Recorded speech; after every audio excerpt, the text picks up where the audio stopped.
how did this happen? Like, how did it get to be like grinding across benches and railings? Like, Rodney was only 11 years old when he first stepped onto a skateboard. Look at Rodney Mullen go, raising the sport to what has now become something of an art form. Rodney Mullen is the godfather of modern skateboarding. Evolutionary biology has shown us that life moves and it changes, but only over timelines that are far beyond anything we can intuitively understand. Darwin was the first to propose descent with modification, or what we understand today as heredity, arguing that separate species can branch off from a common ancestor.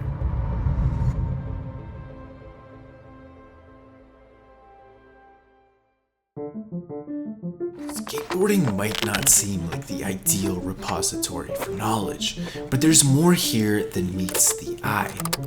Depending on who you ask, it's a sport, an art, or something else entirely. Maybe all of the above, maybe none at all. Skating can't be broken down into one thing or another. It's bigger than you or me or any individual skater. To understand that, you need a deeper dive into its history.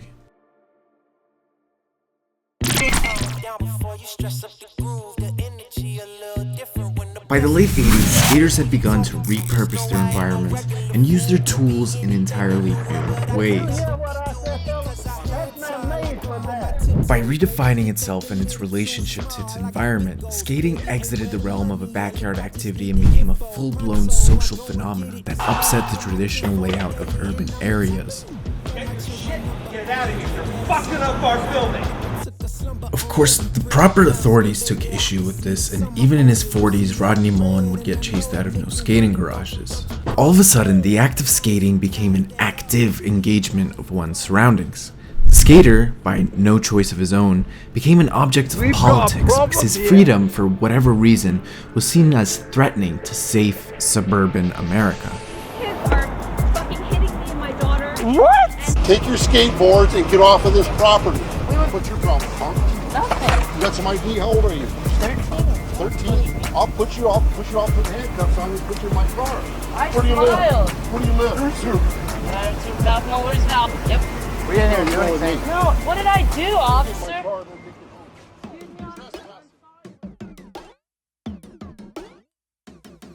All dark ages in skating have been followed by a renaissance of activity, making me question whether or not maybe it's better to go through these lulls in knowledge so someone can come in and shake it up. This is what Rodney did as a 14-year-old, way before introducing the world to the tricks that made street skating even possible. He would show up to competitions and do stuff literally no one had ever seen. Skaters in this era were getting lazy, repetitive, and somehow in that desert of creativity, Rodney broke through. The question is, would skaters have discovered those tricks if not for him? Have there been other Rodney Mullens throughout history that never lived long enough, or had the circumstances aligned to allow for their genius to break through? I don't know, but what I do know is that in 1981, Rodney took Alan Gelfand's Vert ollie and adapted it to flat ground, which no one had ever seen. But that itself wasn't enough, as in his memoir he notes, "I wasn't that impressed with the trick. It was neat, but it was also sort of boring.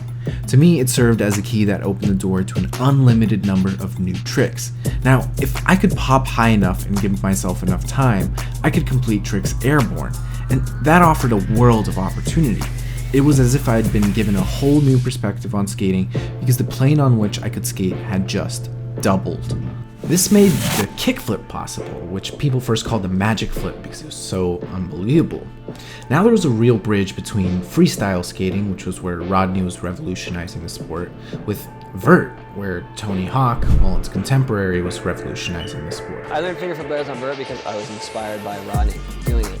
And I wanted to take some of these things that he was doing and try to learn them in the air, in the pools. That was the first one I did that was directly linked to freestyle. By being able to pop up curbs and keep cruising down the streets uninterrupted, All of a sudden, a mix of vert and freestyle became possible. The number of planes to skate on jumped exponentially. Rodney notes in his book, in 1982, nobody had even coined the term street skating.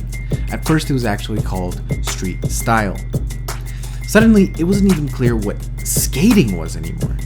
Rodney himself refused to transition to what he denoted as street skating for years, and remained something of a purist to freestyle even as it cratered in popularity. He didn't care if anyone else was doing it, if anyone else thought it was cool. He just wanted to see what was possible. You would think Rodney would have been quick to jump on the street skating bandwagon he himself invented, but nope, he felt it compromised his skating integrity. This tells you a lot about Rodney and creativity, because it's not always the case that the same mind will choose to try something new. Creativity comes from deliberation and above all, belief. Rodney opened a Pandora's box even he himself wasn't ready to grasp. But that's the thing about Rodney, is that he never put himself above skating. On a more fundamental level, he understands that evolution does not come through revolution, but patient deliberation. The biggest obstacle to creativity is piercing, breaking through this barrier of disbelief. A lot of people have good ideas. It's an altogether different thing to precipitate it, especially in the face of convention, what other people are doing, what other people say you cannot do. So, crossing a perceived barrier is simultaneously a ceiling on your progress and a huge motivator. So we get this paradox where, as you approach the supposed limit, your resistance to it is greater and greater. But once you bypass the barrier, the intrinsic reward of having done so pushes you into a whole new world. Obstacles, it turns out, are part of our paths. And the best we can do, in fact the only thing we can do, is to own them and turn them into advantages. Progress always works at these rupture points. The point is to just keep digging. Because if it doesn't seem possible, then doing it is definitely a worthy endeavor.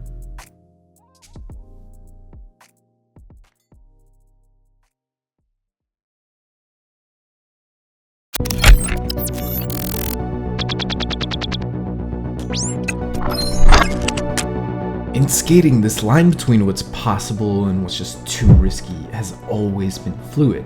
The resulting lack of boundaries also ties into its complete dependence on its environment. This makes it completely unpredictable as a unique mix of creativity, sport, and pain Olympic. Different skaters are good for different reasons. Some are just willing to take bigger risks, while others are more creative.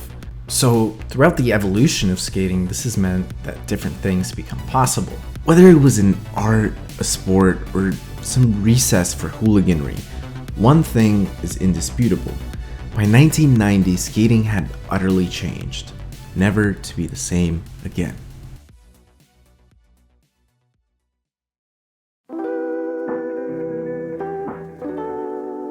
At the end of the day, Rodney Mullen is just a kid manipulating a 28 by 15 slab of lumber with his feet. We can go back and forth and go over his genius and yes, consider the vastness of the human intellect, but primal simplicity appeals to us most. The guy just loves to skate, and you'll never take that away from him. So what made him special was his desire to go out and seriously treat this absurd configuration as a craft. Rodney had to make skating into what he wanted it to be. Eventually it ran away from him and became something even he couldn't control. They were using it to get up onto stuff like bleachers and handrails and over stairwells and all kinds of cool stuff. So it was evolving upwards. In fact, when someone tells you they're a skater today, they pretty much mean a street skater, because freestyle took about 5 years for it to die. And at that stage, I'd been a champion for 11 years,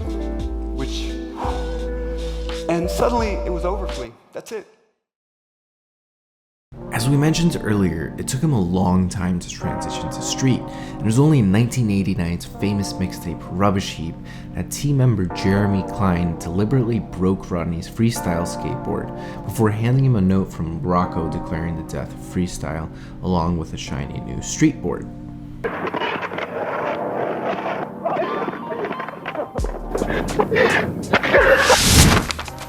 For Rodney, skateboarding was always a matter of love, and that means repetition. That means sticking around when things are tough and doing things even if they're not popular. Maybe skating offers you a very basic daily retreat for you to breathe, or maybe you're a supernatural, once-in-a-lifetime prodigy gushing hype out your ears. The point is that in order to stay sane and not burn out, you have to love the process. Rodney was a competitor on an Olympic scale that I've never witnessed in my life. He was flawless, perfect, every time. Getting second to him was like getting first. Nobody deserved to ever take his spot. And that's when the rumors flew that he was practicing 9 hours a day. And we're going, 9 hours a day, how's that possible? By the mid-2000s, Rodney's body was just ruined. To put it simply, his right leg had formed scar tissue to the extent that his hip was no longer a ball and socket joint, and he couldn't move it properly without excruciating pain. When he visited doctors, he'd be told that skateboarding was just no longer an option. So at the age of 40, it seemed like it was over, and most people just expected him to say okay and probably move on to something else. But that's just not who Rodney was. Unwilling to give up so easily, he took some time off work and developed a habit of stretching on anything and everything. One of his most successful exercises was to leverage his leg onto a fire hydrant and painfully stretch, pull, and scrape the scar tissue away. At first, the only effect here was just to cause an intolerable amount of pain, but eventually that began to subside and he began to feel his knee clear up. Very slowly, Rodney became able to start skating again, and what once seemed like an impossible activity was now a daily routine. Rodney still skates today, but he mostly does it at 1 a.m. and alone. To put it bluntly, he probably sucks at it, and I don't say this to make fun of him or make light of the fact that he's still probably a better skater than 90% of us, but to show that even this all-time talent is willing to just suck. To me, this definitively proves that Rodney never put himself above skating. Skating is something that lives with or without him. He's a part of it, and for someone in his position, that absence of an ego is really remarkable. So now we've seen him evolve and change and switch up his skating in 3 different time periods where he always had to do something different, always had to do something that made him uncomfortable. This doesn't mean that he'd start trying new shit just for the hell of it. He'd do it because, for whatever reason, he felt it was necessary. Progression and evolution can only be achieved through trial and error, failure and falling.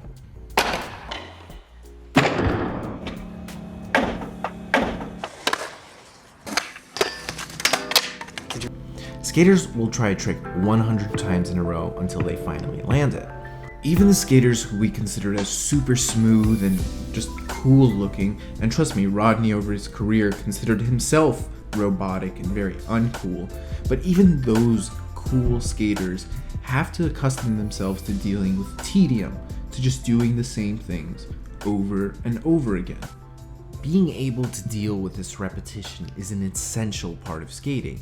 By trying and falling, we're given valuable insight into how to improve and change for the future. Every time we try a new trick and fail, we're one step closer to landing it the next time. By being able to absorb the slam, we're building a tolerance for pain and adversity. Overcoming this adversity is what builds strength and makes us unstoppable. Without this courage to fail and the art of getting back up, we could never have experienced this kind of evolution in skateboarding. Of course, fear is normal. You probably don't respect what you're doing if you don't fear failing at it. Fear, in fact, is super important to recognize, if only because it's the honest part of ourselves that knows everything can be lost. One day, for one reason or another, you will stop skating through life or through death. So what are you going to do until then? So what have we learned? Well, first, if you don't have that premonition of greatness, the sensation that more can be done with your craft, then it's better to just leave it alone. If you can't expand it, if you see no way of injecting something new into it, some part of yourself into it, then it's not a task worth pursuing. It's not something that allows you the opportunity to spectate growth, both within yourself and in other humans. There's also a greater wisdom to tedium, to habit, to simple rote repetition. When both of these impulses, one toward creative, foxy manipulation, another toward disciplined, humble mastery, find their yin and yang, we get fireworks. These days, Rodney's enjoying a strange sort of second act in Silicon Valley and as a talk show guy. In the skate community, he's become and sort of always been this sort of Zen figure. People will of course sing his praises to the moon and back, but the question still stands.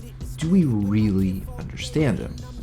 I don't know, because both Rodney and skating are very complex topics to discuss.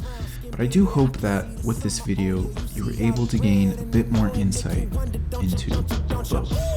I ain't surprised at all. Seen them rise and fall. Went up the mountain, it wasn't hard to climb at all. At the top, I found some relief. I finally got some peace. Carry on, but please don't mess up the